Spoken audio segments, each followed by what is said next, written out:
guys, it's Mel. Welcome back to my channel. Well, today's video is brought to you by two of my subscribers who have asked me questions that I think kind of go hand in hand with each other, so I thought I'd address them both at the same time. Now, the first question that I was asked was, at what point did your eBay business move from being a hobby into a full-time eBay business? And the second question that I got asked was, how many books should I sell to make a good income? And I think that one could relate to anything. It doesn't have to be books specifically. How many items could I sell to make a good income? So let's chat about these. I found the reselling community when I was actually on a break from my other job. I was a family photographer before I was doing eBay selling. I was having some time off the family photography while I was waiting for some surgery to happen. And during that time, I found the reselling community on Instagram. I started dabbling a little bit and I was just trying to make a little bit of extra money to help us through while I wasn't earning any money. Now, what ended up happening was I fell in love with reselling.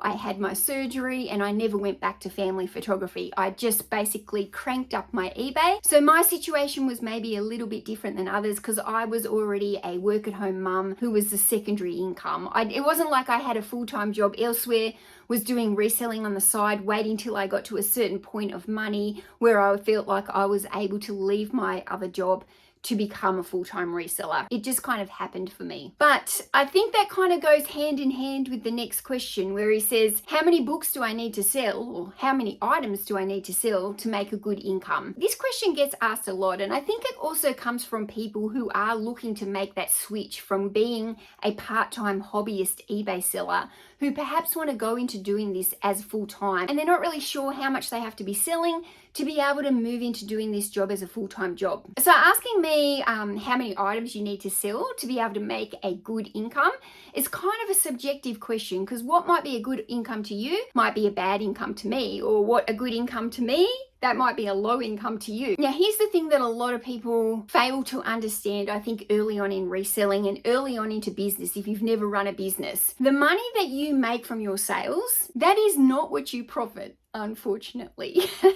Now, I personally paid just under 18% alone in eBay fees. That includes my eBay selling fees, but also the little percentage that I add on to promote my listings. But on top of my eBay fees, I've also got my shipping expenses. I have to buy all my padded mailers, my boxes, my sticky tape. I also have to put money back into my business and buy more stock. So I probably put 10 to 15% of my gross sales going back into buying new stock every single week. I'm also paying off a phone because I use it for my business. I use it for taking my photos and for my eBay app. So I'm also paying my internet costs. I've got my petrol costs, my car expenses. I've got costs that can arise at any time. I might need to buy a new shelving unit, or I might need to buy new bins to put the clothes in, or my ring light at the moment is broken. I need to order another one. I have to buy printer labels and stationery. There's so many more expenses that are in your business than simply your eBay fees, your shipping, and buying new stock. So when you are a small business and you're running your business on your own, there is no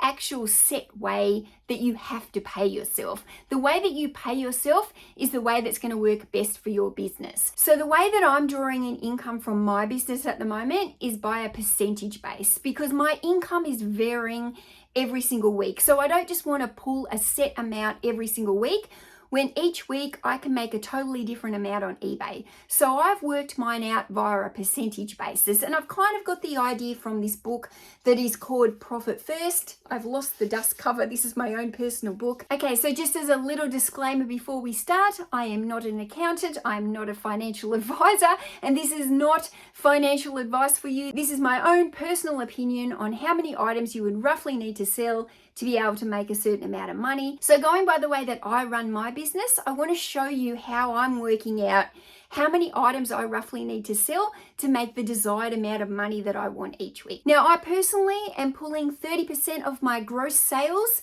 as my owner drawings, as my income. But I do know that there are some resellers that are pulling a little bit more of a percentage than me. 20% of my gross sales goes towards tax, 50% of it goes into an expense account, which pays for my shipping, buying new stock, and all those other expenses that I talked about. So for me, taking a 30% cut for owner drawings is working quite well for me. And if you're one of these resellers and can take more, that is fantastic. So if I want to be able to take $1,000 a week as my own personal owner drawings, then I have to sell $3,300 worth of inventory every single week. I want to break this down even further. So let's say I want to earn $1,000 a week. So I've already worked out that I need to do $3,300 worth of sales. Well, how many actual sales is that I need to make? Okay, so if I only want to sell 10 items a day, then my average sale price is going to have to be $47 to get that $3,300 a week. If I want to sell 15 items a day, my average sale price needs to be around $31.50 a day. And if I can sell 20 items a day,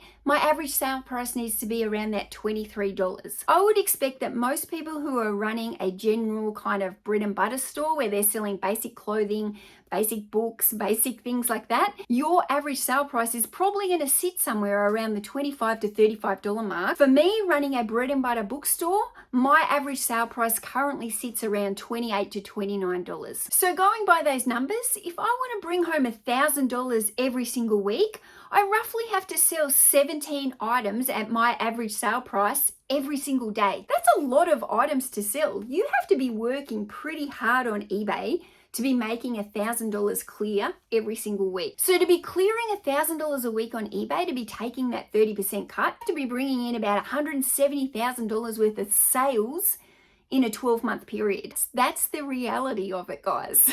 You have to be able to turn over a lot of sales to be able to make that income. You need to be selling stock that people actually want to buy. You need to be listing on a consistent basis. So I think that's the best way to work out how many items you need to sell to make a good income. Firstly, work out how much money you want to be able to make every single week after your tax and after your expenses. You need to know how much money you're going to put away for tax. You need to know how much money you're going to put away for your business expenses. And guys, this is my experience on what I am taking as a percentage cut from my business and what I know other reseller friends are taking as a percentage from their business. So I hope that's made it a little bit easier to understand, because there's no really one set number that's going to work for every single person. The worst thing you could do in business is take too much of a percentage for yourself and then not have any backup funds. So when I put 50% away every single week into my expenses fund, the idea is I'm not spending quite all of that every single week, and it's building up and it's building up a little bit each week, so that if I get the opportunity to buy a really big haul,